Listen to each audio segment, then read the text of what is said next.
dhegeysta ma daawade ku soo dhawow qaybta sagaalaad sheekada la magac baxday qaladkii murugada badnaa.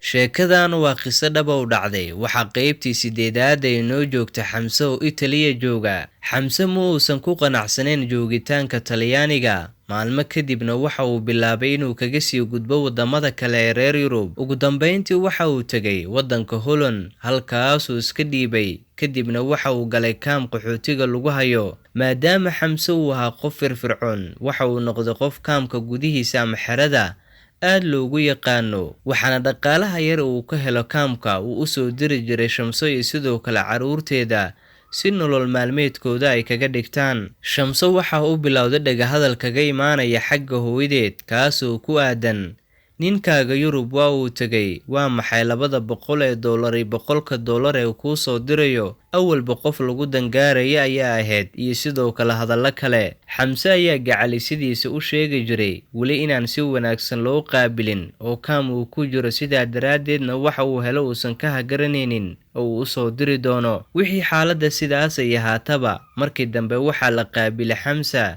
waxaana uu raadsaday barashada xirfado uu ku shaqeysto. muddo kadib waxa uu bilaabay shaqo waxaana lacagta uu helay xoogeeda ama badi u soo diri jiray xaaskiisa iyo caruurta uu aabaha u yahay. Shamse ayaa aad ugu faraxday nolosha cusub ee uu guda galay gacaliyaheeda sidoo kalena markasta way u duceyn jirtay isaga. Xamse waxa uu muddo u shaqeeyaba isla markaana muddo uu joogay wadanka waxa markii dambe uu isku dayay inuu bilaabo u dacwoonshaha xaaskiisa iyo sidoo kale caruurtiisa. markasta oo shaqada fasax uu ka yahay Xamse waxa uu soo wici jiray Shamso si uu ula qaato waqti ay ku wada sheekaystaan. Xamse ayaa u sheegay Shamso in uu bilaabayo qorsho ugu xareynayo dacwo uu doonayo in uu ku soo wado iyada iyo sidoo kale caruurta. Shamse ayaa arrinta aad ugu faraxday maadaama iyada ay doonayso in hal meel ay ku wada noolaadaan iyada iyo gacaliyaheeda iyo caruurta intaba. muddo kadib Xamse ayaa guda galay dacwada reerka waxaana u fududaatay qayb ka mid ah dacwada. Xamse ayaa soo wacay Shamso oo la wadaagay akhbaar in iyada iyo labada cunugba ay tagaan magaalada Addis Ababa dalka Itoobiya si leen halkaas ay kaga xareystaan. maalmo kadib Shamso iyo sidoo kale caruurteeda ayaa ka soo aanbabaxay wadanka Soomaaliya waxaana ay tageen wadanka Itoobiya. qoyska Xamse waxa muddo ay joogeen wadanka Itoobiya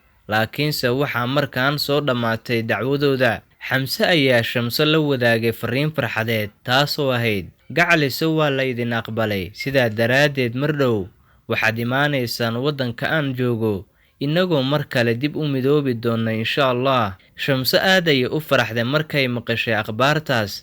Xamsena waxay u dareentay in uu yahay haliyay waqti badan ku bixiyay horumarka noloshooda. Shamso waxay gacanta ku dhigtay markaan fiisaha bixitaanka waxaana ay Xamse u sheegtay falayga ama duulimaadkeeda soo bixista xilliga ay ku qoran tahay iyo maalinka ay tahay. Xamse ayaa fasax shaqada ka soo qaatay muddo weega ama toddobaada si uu isugu diyaariyo kagana qayb qaato soo dhaweynta reerkiisa. waxaa la gaaray subax hore oo Talaado ah. Shamso iyo labadeeda cunugba waxay soo aadeen garoonka maadaama falayga ama duulimaadkooda xilligaas ay ku qoran yihiin. waxay tageen garoonka baaritaan iyo sixid dheer kadib waxay fuuleen diyaaradii ay ku qornaayeen waxaana u bilowday safarkii ay ku gaari lahaayeen Holland. Xamse oo ay wejigiisa ka muuqata farxad badan ayaa gaarigiisa u soo kaxaystay garoonka maadaama uu ogaa waqtiga ay ka soo degayeen garoonka familkiisa. ugu dambeyntii waxaa timid diyaaradii sidii Shamso iyo sidoo kale caruurteeda waxaana garoonka ay durba ku arkeen Xamse. waxaana Xamse uu bilaabay in hab uu siiyay gacalisidiisa sidoo kalena uu xambaaro caruurta.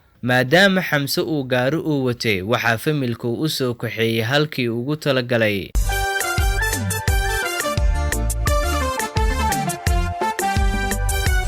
daawada ama dhegeysta intaa hay noo joogto qaybtii sagaalaad sheekadii la magac baxday qaladkii murugada badnaa. inta qaybta xigtaan ku wada kulmi doono sidaa iyo nabadgelyo.